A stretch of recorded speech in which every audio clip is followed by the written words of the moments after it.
say mo. Mo. Ngā. Nah. Mo. Nah. Mo. Mo. Ngā. Nya. Like Monya. Say singer. Singer. Moga. Monga. Monga. Monga. Monga. Kia ora. Ko Pini Aho, and I'm learning Te Reo Māori. Pepeha. Ko taka taka mumu. Ko Rosebud, te raka. Waka?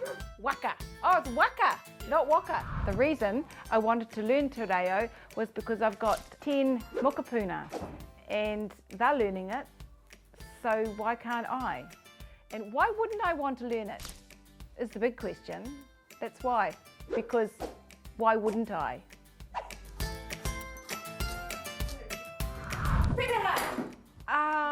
Ko te tanga kautanga. Maunga, maunga, maunga.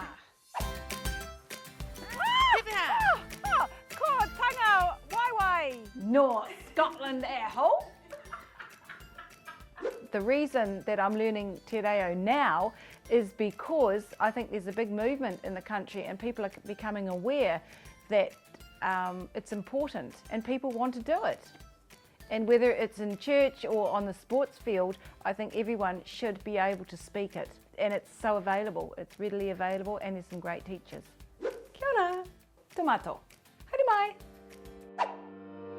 Ko takarunga te maunga, ko taupo, te roto, ko Rosebud te waka, ko te toa moana te iwi, no Scotland aho, ko Pini Aho, and I'm learning Te Reo Māori, Aporo. Hei konei rā, ka kite rāno.